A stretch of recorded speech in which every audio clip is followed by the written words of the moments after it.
मित्रांनो, ध्येय UPSC MPSC या यूट्यूब चॅनलवर मी आतिश शिंदे पुन्हा एकदा तुमचं सर्च. आताच्या लेक्चरमध्ये आपण जी UPSC एक्झाम आहे, UPSC एक्झामचं जी मेन्स एक्झाम आहे, ते मेन्समध्ये जे सामान्य अध्ययनाचे पेपर असतात त्यामध्ये सामान्य अध्ययन GS फर्स्ट, GS 2, GS 3 आणि GS 4 टोटली 4 GS असतात. या 4 GS मध्ये जे पहिलं GS क्रमांक 1 त्याला आपण सामान्य अध्ययन पेपर पहिला म्हणतो. या पेपर पहिल्यावर आपण आज डिस्कशन करणार आहोत. ठीक आहे. याच्या आधी मी तुम्हाला UPSC एक्झाम परीक्षा पॅटर्न यावर एक आधीचं लेक्चर दिलं आहे, ते तुम्ही ऐकला असाल. तुम्हाला कल्पना असेल की मुख्य परीक्षेमध्ये UPSCचे 9 पेपर असतात.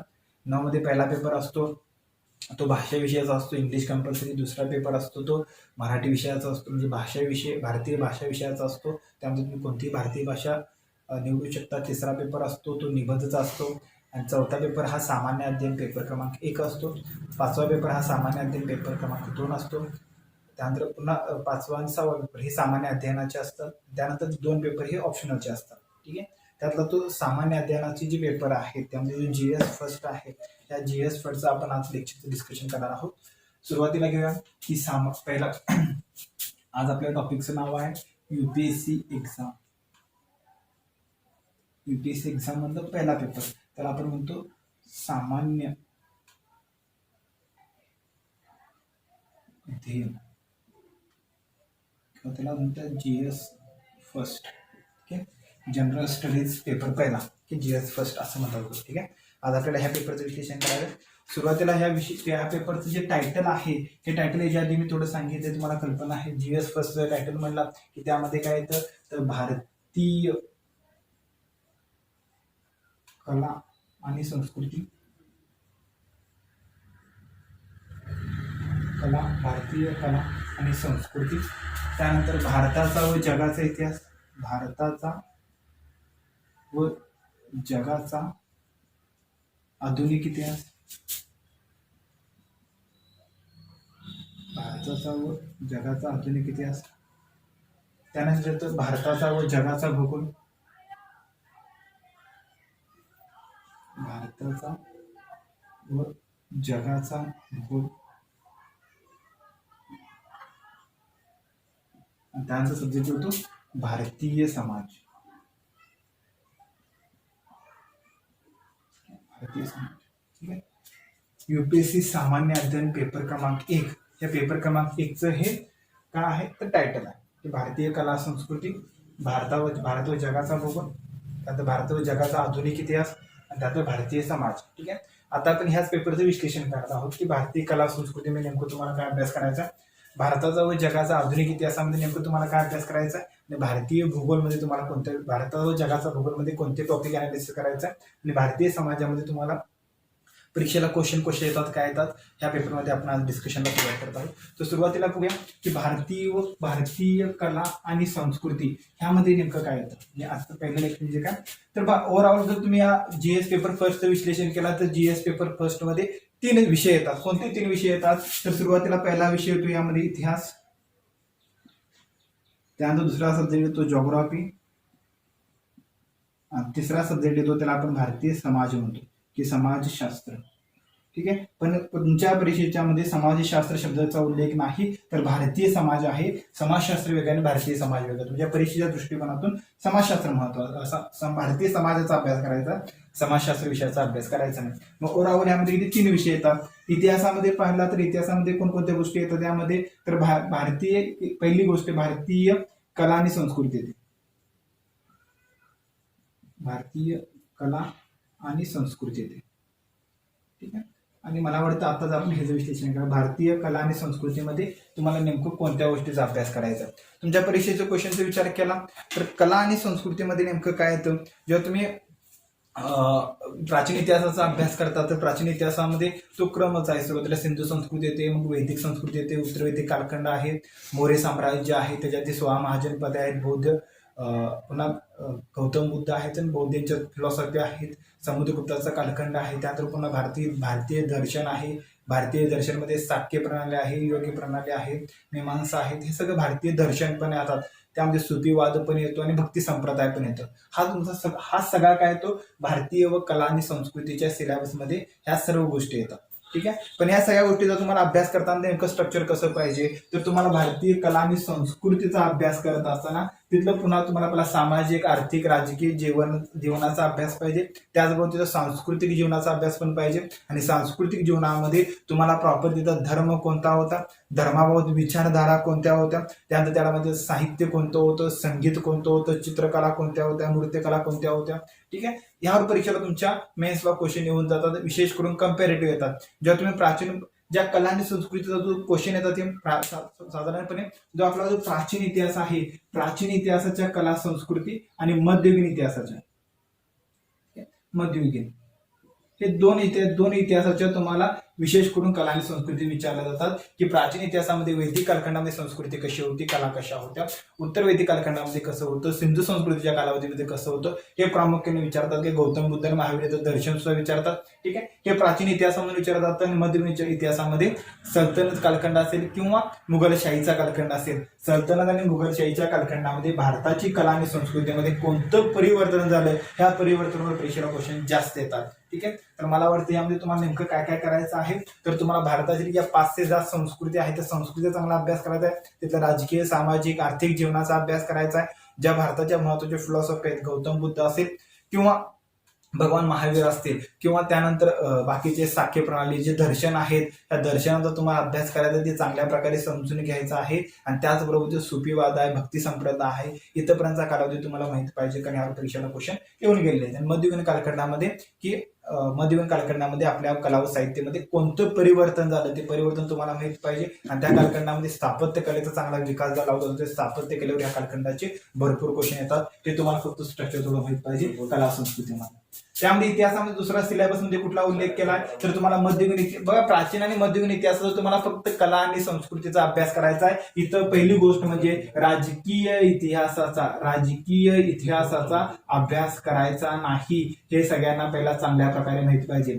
स्पर्धा परीक्षेचा अभ्यास करत असताना काय करायचं आहे, त्यापेक्षा काय करायचं नाही हे चांगलं माहिती पाहिजे. ठीक आहे, राजकीय इतिहास म्हणजे जे युद्ध आहे, जे लढा आहे, जो संघर्ष आहे, हे तुमच्या परीक्षेला कधीही विचारलं जात नाही. त्याचा तुम्हाला कधीही अभ्यास करावा लागत नाही. तुम्हाला फक्त प्राचीन आणि मध्ययुगीन इतिहासाचा GS फर्स्ट मध्ये फक्त कला आणि संस्कृतीचा अभ्यास करावा लागतो. राजकीय इतिहासाचा अभ्यास करावा लागत नाही. ठीक आहे, त्यानंतर पुन्हा आधुनिक भारताच्या इतिहासामध्ये गेला तर आधुनिक भारताच्या इतिहासामध्ये तुम्हाला भारताचा आणि जगाचा दोन्हीचा आधुनिक इतिहास अनालिसिस करायचा. तर भारताचा आधुनिक इतिहास म्हणलं तर भारताचा आधुनिक इतिहास, भारताच्या आधुनिक इतिहासामध्ये पुन्हा 2 पाठ पडतात. की स्वातंत्र्यापूर्वीचा इतिहास आणि स्वातंत्र्यानंतरचा इतिहास. तुमच्या परीक्षेच्या दृष्टिकोनातून दोन्हीवर क्वेश्चन येऊन गेले. की स्वातंत्र्यपूर्व इतिहासावर पण येतात, पण ह्या आधुनिक भारताच्या इतिहासावर जे GS फर्स्ट मध्ये क्वेश्चन येतात, ह्या क्वेश्चनचं चरित्र मात्र खूप वेगळं असतं. ह्यामध्ये क्वेश्चन असे असतात की त्यामध्ये तुमचं मत विचारतात, तुमचा प्रभाव विचारतात. की परीक्षेला क्वेश्चन आले होते तर गांधीजी नसते तर गांधीजीला भारताचा स्वातंत्र्य कसा असता तो एक्सप्लेन करा. अशा प्रकार म्हणजे तुमचं मत, तुमचा अँगल, तुम्हाला तुमचे विचार मांडण्यासारखे परीक्षेला इथं प्रामुख्यानं क्वेश्चन विचारले जातात. की भारताच्या आधुनिक इतिहासामध्ये ह्यामध्ये तुम्हाला नेमकं काय काय करायचं असतं. एक म्हणजे ब्रिटिशांची साम्राज्यवादी विचारधारा तुम्हाला माहित पाहिजे. ब्रिटिशांनी भारतामध्ये साम्राज्य विस्तार कसा केला, तो साम्राज्य विस्तार थोडा ब्रिटिशांचा तुम्हाला माहित पाहिजे. ब्रिटिशांच्या साम्राज्य विस्तार, ब्रिटिशांनी भारतामध्ये राज्य व्यवस्था कशी प्रस्थापित केली, ते ब्रिटिशांची राजकीय व्यवस्था माहित पाहिजे. ब्रिटिश भारतामध्ये आल्यानंतर ब्रिटिशांनी भारतामध्ये सामाजिक कोणतं परिवर्तन केलं, आर्थिक कोणतं परिवर्तन केलं, राजकीय कोणतं परिवर्तन केलं आणि प्रशासकीय कोणतं परिवर्तन केलं, हे परिवर्तन तुम्हाला थोडं माहित पाहिजे. की ब्रिटिश सैन्यापूर्वी भारतामध्ये आर्थिक, राजकीय आणि सामाजिक परिस्थिती काय होती आणि ब्रिटिश आल्यानंतर भारतामध्ये आर्थिक, राजकीय आणि सामाजिक परिस्थिती कशी झाली, धार्मिक परिस्थितीमध्ये कोणतं परिवर्तन झालं, हे तुम्हाला माहित पाहिजे. त्याच कालखंडामध्ये भारतामध्ये सामाजिक व धार्मिक जे परिवर्तन ज्या चळवळी झाल्या, तर तुम्हाला भारतातील धार्मिक व सामाजिक परिवर्तन चळवळ सुद्धा थोडी माहित पाहिजे. त्यानंतर ब्रिटिशांचा भारतावर जो प्रभाव पडला, तो प्रभाव तुम्हाला माहित पाहिजे. परीक्षेला इथून क्वेश्चन जास्त येऊन जातात. आणि त्याचबरोबर ब्रिटिशांची जी आर्थिक नीती होती, त्या आर्थिक नीती तुम्हाला माहित पाहिजे, राजकीय नीती माहित पाहिजे. ठीक आहे, त्यानंतर ब्रिटिशांचं जे परराष्ट्र धोरण होतं, ते ब्रिटिशांचं परराष्ट्र धोरण पण तुम्हाला थोडं माहित पाहिजे. त्यावर परीक्षेला क्वेश्चन येऊन जातात. आणि त्यानंतर तुम्हाला आधुनिक भारताच्या इतिहासामध्ये तो भारताचा स्वातंत्र्य लढा आहे, त्या स्वातंत्र्य लढ्याचे जे वेगवेगळे प्रवाह आहेत, त्या प्रवाहाचा तुम्हाला अभ्यास करावा लागतो. त्या वेगवेगळ्या प्रवाहामध्ये तुम्हाला काय काय करावं लागतं. की भारतामध्ये जे मेन स्ट्रीम होती, जे काँग्रेसची स्ट्रीम किंवा गांधी प्रवाह होता, तो माहित पाहिजे. त्याचबरोबर सुभाषचंद्र बोस जो आझादी सेनेचा प्रभाव होता तो थोडा तुम्हाला माहित पाहिजे. त्यानंतर भारतामध्ये जे क्रांतिकारक संघटना होत्या, क्रांतिकारक संघटनेचा जो प्रभाव होता, जे क्रांतिकारी संघटनेचा प्रभाव तुम्हाला माहित पाहिजे. त्याचबरोबर भारतामध्ये डावी विचारधारा होती, डावी विचारधारेने भारतामध्ये कशा प्रकारचा प्रयत्न केले हे थोडे प्रयत्न पण माहित पाहिजेत. म्हणजे हे स्वातंत्र्य लढ्याचे वेगवेगळे गांधी काँग्रेसवरून बाकीचे जे प्रवाह आहेत हे बाकीचे प्रवाह तुम्हाला माहित पाहिजे. परीक्षेला विशेष म्हणजे प्रवाह क्वेश्चन विचारतात. त्याचबरोबर जे मेन स्ट्रीम होती, मेन स्ट्रीमच्या कालखंडामध्ये कोणकोणतं परिवर्तन झालं त्यावर सुद्धा परीक्षेला क्वेश्चन येतात. विशेष करून तुम्हाला माहित पाहिजे परीक्षेला आलेले क्वेश्चन आहेत की 19व्या शतकाच्या दुसऱ्या दशकामध्ये भारतीय स्वातंत्र्यामध्ये कोणतं परिवर्तन झालं ते एक्सप्लेन करा. म्हणजे गांधीजींच्या आगमनामुळे भारतीय स्वातंत्र्यामध्ये काय परिवर्तन झालं असा क्वेश्चन तुमच्या परीक्षेला विचारला होता. ठीक आहे. म्हणजे विशेष करून आधुनिक भारताच्या इतिहासावर सर्वात जास्त क्वेश्चन येतात GS2 मधून आणि GS फर्स्ट मधून. तर तुम्हाला तो आधुनिक भारताचा इतिहास माहित पाहिजे, पण तो फक्त ऍज अ फॅक्ट पाठांतर करून उपयोगाचा नाही, तर त्याचं तुम्हाला चांगल्या प्रकारे विश्लेषण सुद्धा करता आलं पाहिजे. त्याचं जर तुम्हाला विश्लेषण करता येत असेल तर UPSC मेन्स मध्ये आधुनिक भारताचा इतिहासात तुमचं क्वेश्चन सॉल्व्ह होऊ शकतो. ठीक आहे.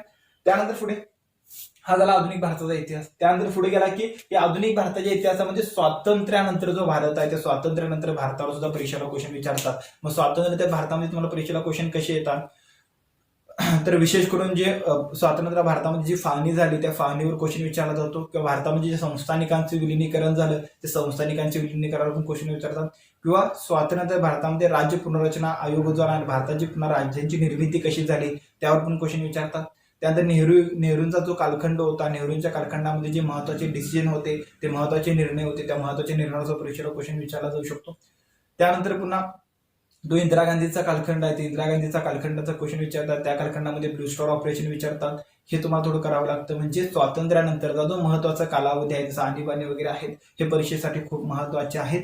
त्याचबरोबर स्वातंत्र्य भारतामध्ये 3 ते 4 युद्ध झाले. 1947-48 जे पाकिस्तान युद्ध असेल, त्यानंतर 1962चं चीन युद्ध असेल, 1965चं युद्ध असेल, 1971चं असेल किंवा 1999चं असेल, ही जे स्वातंत्र्यानंतर भारताची युद्ध झाली ते युद्ध सुद्धा तुमच्या UPSC GS1च्या पेपरसाठी खूप महत्वाचे असतात. त्यामधून परीक्षेला तुमच्या क्वेश्चन येऊन गेलेले आहेत. ठीक आहे. मला वाटतं तुम्हाला आधुनिक भारताच्या इतिहासामध्ये एवढ्या गोष्टीचं अनालिसिस करावं लागतं. त्यानंतर पुन्हा तिसरा टॉपिक आहे तो म्हणजे जगाचा आधुनिक इतिहास. जगाचा आधुनिक इतिहास बघा, म्हणजे इतिहास टॉपिकचं 3 भागामध्ये विभाजन आहे. कला संस्कृती, भारताचा आधुनिक इतिहास आणि जगाचा आधुनिक इतिहास. जगाचा आधुनिक इतिहास का महत्वाचा आहे, त्यामध्ये कोणते पॉईंट महत्वाचे आहेत, तर जगाचा आधुनिक इतिहास UPSC GS फर्स्ट साठी खूपच महत्वाचा आहे. त्यातून 2 ते 3 क्वेश्चन, किमान 2 क्वेश्चन तरी दरवर्षी येतात आणि यापुढे पण येत राहतील. ठीक आहे. ह्यामध्ये नेमकं तुम्हाला काय करायचं आहे, तर जगाच्या इतिहासामध्ये तुम्हाला थोडं माहित पाहिजे की ब्रिटनचं प्रबोधन कसं झालं, प्रबोधनाची थोडी हिस्ट्री माहित पाहिजे. आणि प्रबोधनामुळे जे ब्रिटिशमध्ये क्रांती झाल्या, तो स्वातंत्र्य लढा असेल, अमेरिकेचा स्वातंत्र्य लढा असेल, फ्रेंच राज्यक्रांती असेल, औद्योगिक क्रांती असेल, रशियन राज्यक्रांती असेल, ह्या ज्या ब्रिटनमध्ये झालेल्या क्रांती आहेत, ब्रिटनमध्ये झालेली वैभवशाली क्रांती असेल, म्हणजे युरोपियन राष्ट्रांमध्ये झालेल्या प्रबोधनानंतर झालेल्या ज्या क्रांती आहेत आणि या क्रांतीचा जो प्रभाव झाला जगावर हे थोडं तुम्हाला माहित पाहिजे. जे औद्योगिक क्रांतीचा जगावर काय परिणाम झाला ते थोडं माहित पाहिजे. आणि त्यानंतर ह्या बेसिक गोष्टी थोडं तुम्हाला माहित पाहिजेत. आणि ह्याच कालखंडामध्ये प्रबोधनातून नवीन ज्या विचारधारा आल्या, ती भांडवलशाही विचारधारा असून दे, साम्यवादी विचारधारा असून दे, ह्या विचारधारेचं सुद्धा तुम्ही पकड पाहिजे, कारण त्या विचारधारेवर तुमचा सुद्धा परीक्षेला तुमच्या भरपूर क्वेश्चन येऊन जातात. त्यानंतर पुन्हा पहिलं महायुद्ध असेल, पहिलं महायुद्ध परीक्षेला क्वेश्चन येऊन गेले.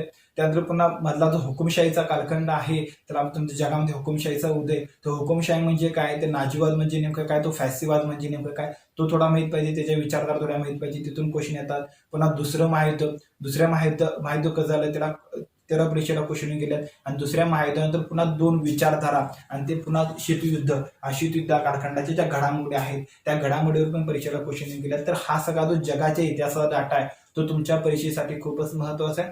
इथून क्वेश्चन कसे येतात, तर परीक्षेला क्वेश्चन येऊन गेलाय की पहिलं महायुद्ध आणि दुसऱ्या महायुद्धाला कितपत आपण जर्मनीला कारणीभूत ठरवू शकतो ते एक्सप्लेन करा. म्हणजे दुसरं जे महायुद्ध झालं त्याला जर्मनी किती टक्के कारणीभूत आहे ते एक्सप्लेन करा. अशा आशयाचा परीक्षेला क्वेश्चन आला होता. ठीक आहे. पुन्हा परीक्षेला क्वेश्चन असा आला होता की पहिलं महायुद्ध झालं आणि पहिल्या महायुद्धानंतर दुसरं महायुद्ध होण्याच्या आधी जर तुम्ही अमेरिकेचे राष्ट्राध्यक्ष असाल तर तुम्ही दुसरं महायुद्ध होऊ नये म्हणून कोणते उपाय सांगितला असा हे विचारलं गेलं होतं. ठीक आहे. इंटरव्ह्यू असे क्वेश्चन आले होते. ठीक आहे. म्हणजे तुमच्या परीक्षेच्या दृष्टिकोनातून हा जगाचा इतिहास खूप महत्वाचा आहे, कारण इथं नवीन विचारधारा आहे, त्या विचारधाराच्या बेसवर परीक्षेला क्वेश्चन विचारला जातो. ठीक आहे. त्यामुळे तुम्ही जर GS1 मध्ये तुम्हाला जगाचा इतिहास चांगल्या प्रकारे समजून घेतला पाहिजे. ठीक आहे, म्हणजे इतिहासाचं विश्लेषण केलं तर इतिहासाचं कला संस्कृती, आधुनिक इतिहास आणि जगाचा इतिहास ह्या 3 गोष्टी तुम्हाला GS फर्स्ट मध्ये कराव्या लागतात. आणि ह्यातून एकूण जर GS फर्स्ट मध्ये 20 क्वेश्चन असतात, 12.5 मार्काला एक क्वेश्चन असतो, तर एकूण क्वेश्चनपैकी किमान 25% क्वेश्चन, त्यात 25 ते 30% क्वेश्चन ह्या 3 गोष्टीवर येतो. ठीक आहे, म्हणजे एकूण जीएस फर्स्टचा विचार केला की एकूण GS फर्स्ट मध्ये 30 ते 35% क्वेश्चन हे एका सब्जेक्टमध्ये येतात, फक्त इतिहास सब्जेक्टमध्ये. ठीक आहे, त्यानंतर पुढे आहे जिओग्राफी. GS फर्स्ट मध्ये दुसरे तर जिओग्राफी. भूगोलमध्ये काय तुम्हाला करावं लागतं, तर जिओग्राफीचा विचार केला तर जिओग्राफीमध्ये 2 गोष्टी आहेत, जगाचा भूगोल आहे त्यानंतर भारताचा भूगोल आहे. परीक्षेचा विचार केला तर जिओग्राफी सब्जेक्टमधून नियरली 5 ते 6 क्वेश्चन दरवर्षी तुमच्या परीक्षेला येतात, UPSC मेन्स GS फर्स्ट येतात. हे क्वेश्चन कसे असतात, तर हे क्वेश्चन करंट बेसवर असतात, करंट रिलेटेड असतात. ठीक आहे, त्यामुळे जिओग्राफीचा अभ्यास करत असताना तुमची करंटवर चांगली पकड पाहिजे, आणि करंटवर पकड असेल तर तुम्हाला जिओग्राफीचे कोणते पॉईंट करतात ते चांगल्या प्रकारे समजतात. दुसरी गोष्ट, जगाच्या भूगोलचा अभ्यास करत असताना जगाच्या भूगोलचे काही जे मूलभूत सिद्धांत आहेत, हे मूलभूत सिद्धांताचा थोडा तुम्हाला अभ्यास करावा लागतो. जो भूखंड सिद्धांत आहेत, प्लेट टेक्टोनिक थिअरी, ह्या 2 सिद्धांतावर तर आतापर्यंत UPSC प्रीला UPSC मेन्सला दरवर्षी 1 ते 2 क्वेश्चन येतात की भूखंड सिद्धांताचे पुरावे सांगा, भूखंड सिद्धांत म्हणजे नेमका काय तो एक्सप्लेन करा, प्लेट टेक्टोनिक थिअरी म्हणजे नेमकं काय, त्यानंतर पुन्हा जे वलयी पर्वत असतात, वलयी पर्वत खंडाच्या अंतर्गत भागात का असतात, असे क्वेश्चन की जे एकदम सिंपल आणि बेसिक सिद्धांतावर असतात. म्हणजे जगाच्या भूगोलमध्ये तुम्हाला जे मूलभूत सिद्धांत आहेत, त्या मूलभूत सिद्धांतांचा अभ्यास करावा लागतो. आणि दुसरी गोष्ट म्हणजे जी जगाची संसाधने आहेत, जगातील प्रमुख संसाधनाचं जे वितरण आहे, हे पण तुम्हाला जगाच्या भूगोलमध्ये करावं लागतं. आणि जगाच्या भूगोलमध्ये सगळ्यात महत्त्वाचा टॉपिक आहे, त्यावर परीक्षेला दरवर्षी 1 ते 2 क्वेश्चन असतात, तो म्हणजे जगाचं हवामान. हे जगाचं हवामान तुमच्यासाठी खूप महत्वाचं आहे, त्यावर परीक्षेला 1 ते 2 क्वेश्चन दरवर्षी 1 ते 2 क्वेश्चन असतात. तर तुम्हाला ते स्ट्रक्चर थोडं समजून घेतलं पाहिजे की जगाचं हवामान कसं आहे, त्यामध्ये कटिबंध कोणते आहेत, दाबाचे पट्टे कसे आहेत, वारे कसे वाहतात, स्थानिक वारे कसे वाहतात, गृहीय वारे कसे वाहतात, कटिबंध म्हणजे काय, उष्णकटिबंध. ठीक आहे, ह्या गोष्टी. पुन्हा आवर्त म्हणजे काय, आवर्तावर क्वेश्चन, म्हणजे ह्या आवर्तावर पण परीक्षेला क्वेश्चन आलं की उष्णकटिबंधीय आवर्त प्रॉपर अरबी समुद्राच्या भागामध्ये मोठ्या प्रमाणात का तयार होतात, कारण द्या. पुन्हा उष्णकटिबंधीय आवर्ताचं पुन्हा विश्लेषण पण विचारले. म्हणजे जिओग्राफीचा विचार केला तर जगाच्या भूगोलचे काही मूलभूत सिद्धांत, पुन्हा हवामान, ह्या गोष्टी जगाच्या भूगोलमधून खूप महत्वाचा असतात. भारताचा भूगोलचा विचार केला तर भारताच्या भूगोलमधून भारताचा प्राकृतिक भूगोल, मानवी भूगोल आणि त्यानंतर राजकीय भूगोल, ह्यावर परीक्षेला क्वेश्चन विचारले जातात. प्राकृतिक भूगोलमध्ये तुम्हाला माहित पाहिजे भारताची प्राकृतिक रचना कशी आहे, भारतामध्ये पर्वत कुठे आहेत, भारतीय पर्वतीय प्रदेश, भारतीय उत्तरेकडील मैदानी प्रदेश, त्यानंतर भारतीय पठारी प्रदेश, भारतीय किनारी प्रदेश, भारतीय बेटे, भारतीय वाळवंटी प्रदेश, हे सगळं भारताचं जे प्राकृतिक स्ट्रक्चर आहे. आणि त्याचप्रमाणे भारताची जी नदी प्रणाली आहे, हा सगळा डाटा तुम्हाला चांगल्या प्रकारे माहित पाहिजे, कारण त्याच्यावर परीक्षेला भरपूर क्वेश्चन येऊन गेले. त्याचबरोबर तुम्हाला भारताचा मानवी भूगोल माहित पाहिजे की लोकसंख्या असेल किंवा साधन संपत्तीचं वितरण माहित पाहिजे, भारताचा आर्थिक भूगोल पण माहित पाहिजे. हे टॉपिक खूप महत्वाचे. म्हणजे तुम्हाला जगाचा भूगोलचे मी सगळे टॉपिक करायचे आणि भारताच्या भूगोलचे पण टॉपिक करायचे आहेत. मी तुम्हाला व्हिडिओ लेक्चरमध्ये सगळ्या गोष्टी सांगणार आहे की जिओग्राफीमध्ये फक्त जिओग्राफीच्या अभ्यासामध्ये कोणकोणते सर्व पॉईंट आहेत, हे सगळं मी पुढच्या लेक्चरमध्ये तुम्हाला सांगणार आहे. ठीक आहे, तुम्ही ते कंटिन्युअसपणे पाहिलं तर तुम्हाला ते समजत जातील की इतिहासामध्ये काय करायचं, जिओग्राफीमध्ये काय करायचं, या गोष्टी तुम्हाला कंटिन्युअसपणे समजत जातील. त्यानंतर पुढे तिसरा विषय तो म्हणजे समाजशास्त्र. समाजशास्त्र शब्दाचा उल्लेख तिथं नाही, तिथं उल्लेख आहे भारतीय समाज. भारतीय समाजामध्ये नेमकं तुम्हाला काय कोणकोणत्या गोष्टीचा अभ्यास करायचा आहे, तर भारतीय समाजामध्ये तुम्हाला पहिली गोष्ट माहित पाहिजे की भारतीय समाजाचे मूलभूत वैशिष्ट्य कोणते आहेत, की भारतीय समाजाची वैशिष्ट्य कोणते आहेत. पुन्हा भारतीय समाजाचे काही मूलभूत संकल्पना, त्यामध्ये दारिद्र्य असेल, लोकसंख्या असेल, बेकारी असेल, ह्या ज्या भारतीय समाजातील महत्वाचे प्रश्न आहेत, हे महत्वाच्या प्रश्नात तुम्हाला त्याची पकड थोडी माहित पाहिजे, त्याच्यावर तुमची थोडी पकड पाहिजे. पुन्हा धर्मनिरपेक्षता, ह्या ज्या समाजाच्या मूलभूत संकल्पना आहेत, त्या मूलभूत संकल्पनेचा अभ्यास करायचा. विशेष करून समाजशास्त्राच्या क्वेश्चन सुद्धा जे सध्या समाजामध्ये ज्या गोष्टी चालू आहेत त्या गोष्टी विचारतात. जसं 2019 UPSC प्री झाली होती, UPSC मेन्स GS2 चा पेपर झाला होता. हे युपीएससी मेन्स GS2च्या पेपरमध्ये सर्वात जास्त क्वेश्चन आले होते ते म्हणजे धर्म बेसवर आले होते, धर्मनिरपेक्षतेच्या बेसवर आले होते, कारण समाजामध्ये त्या कालखंडामध्ये धर्मनिरपेक्ष भरपूर चर्चा झाली होती. म्हणजे समाजशास्त्राचे क्वेश्चन पण असे येतात की सध्या जे रिलेव्हंट आहे ते चालू आहे. सध्या समाजामध्ये काय चालू आहे तर मॉब लिंचिंग सारख्या घटना चालू आहेत, जमाव हत्या त्याला म्हटलं जातं. तर परीक्षेला सध्या जे समाजामध्ये ज्या गोष्टी चालू आहेत त्या समाजामध्ये चालू असणाऱ्या गोष्टीच्या बेसवर तुम्हाला समाजावर क्वेश्चन विचारला जातो. त्यामुळे समाजशास्त्राचा अभ्यास करताना सुद्धा तुमची करंटवर चांगल्या प्रकारे पकड पाहिजे. आणि समाजशास्त्राचा फक्त तुम्ही NCERT वाचन केला तरी तुमचं समाजशास्त्रावर चांगल्या प्रकारे पकड येतं आणि तुमचा तो अभ्यास चांगल्या प्रकारे होऊ शकतं. मला वाटतं आताच्या लेक्चरमध्ये मी थोडक्यात GS फर्स्ट मध्ये कोण कोण आणि काय काय याचं थोडं विश्लेषण केलं. ठीक आहे, पुढच्या लेक्चरमध्ये पुन्हा मी कंटिन्युअसपणे तुम्हाला पुढच्या गोष्टी सांगत जाईल. ठीक आहे, चला आपण याचं थांबूया. Okay, thank you.